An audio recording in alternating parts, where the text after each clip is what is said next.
So now we come to कि हमने कैसे एक्सपेरिमेंट किया और कैसे देखा कि फोटो इलेक्ट्रिक इफेक्ट होता है और उसके होने से क्या होता है।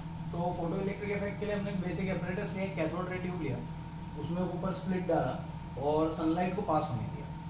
अब जब सनलाइट पास हुई तो जो यहाँ मैंने मेटल प्लेट लगा रखा था कैथोड, वो मेटल प्लेट ऑब्वियसली ऐसा था कि जो मेटल प्लेट सनलाइट से भी उसके जो बाहर के इलेक्ट्रॉन्स हैं वो एक्साइटेड हो जाए, चार्ज अप हो जाए, charge up in terms of energy आ जाए उसमें। ठीक है, जब सनलाइट आके गिरती है एक मेटल प्लेट पे तो वो गर्म होने लगती, अपने को लगता है मतलब वो गर्मी की वजह से गर्म हो रही है बट एनर्जी की वजह से हो रही है। तो वैसे ही फोटोन से वो एनर्जी है।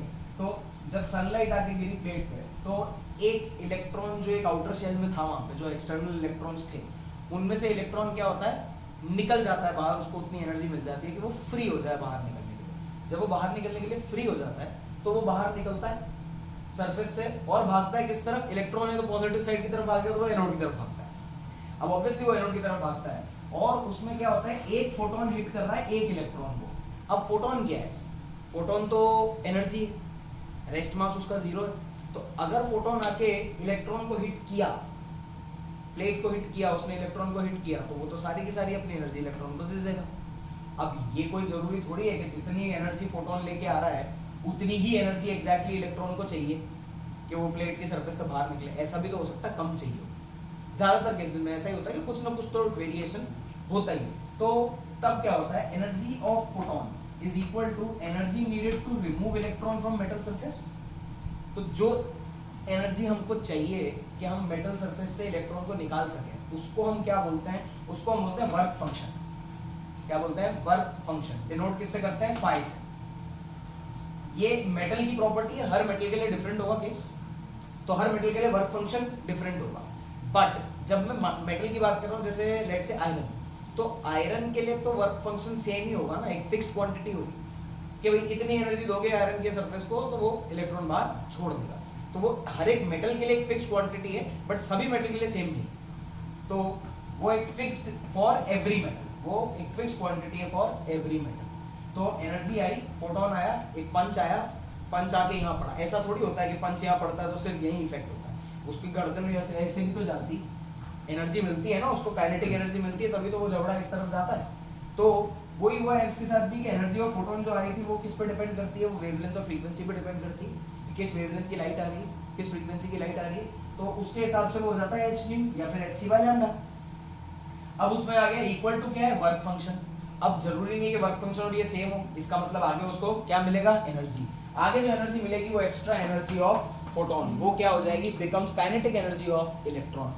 तो वो काइनेटिक एनर्जी बन जाती है इलेक्ट्रॉन की, कि वो आया यहाँ से इलेक्ट्रॉन फ्री हुआ, अब बाकी जितनी एनर्जी फोटोन के पास बची थी वो काइनेटिक एनर्जी बन के इलेक्ट्रॉन को मिल गई, अब वो भागेगा इस तरफ। तो अब वो काइनेटिक एनर्जी है। अब हमने ये सोचा कि काइनेटिक एनर्जी होती है, ठीक है सही बात है, उसको हम के मैक्स लिख सकते हैं, हाफ एम वी स्क्वायर लिख सकते हैं, पर उसको मेजर कैसे करूं।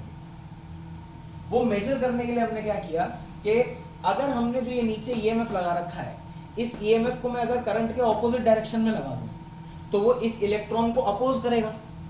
इलेक्ट्रॉन तो ऑब्वियसली दौड़ना चाह रहा है क्योंकि उस पर लाइट पड़ रही है, एनर्जी मिल रही है, बट ये जो ईएमएफ लगा हुआ है वो उसको क्या कर रहा है, अपोज करने लग रहा है इलेक्ट्रॉन को, वो अपनी तरफ खींच रहा है उस तरफ। तो उस वजह से क्या होगा, if the EMF is applied in opposite direction, then to stop flow of current, kinetic energy of electron needs to be removed, hence charge into potential difference। ये हमने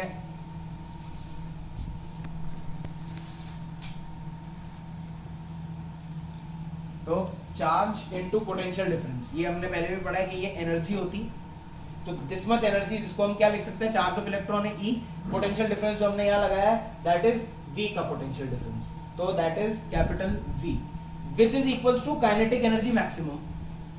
वो kinetic energy को maximum को हम क्या लिख सकते हैं, half m v square। m क्या है, mass of electron, m क्या है, mass of electron।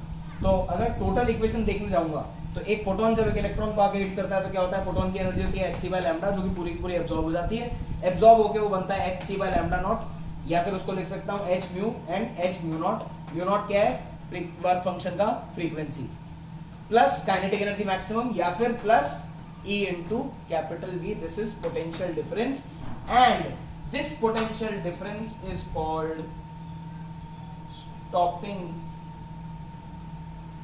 potential. This potential difference is called stopping potential. To stop that electron from reaching and completing the circuit to anode, जितना हमें potential difference लगाना पड़ता है उसे बोलते हैं stopping potential.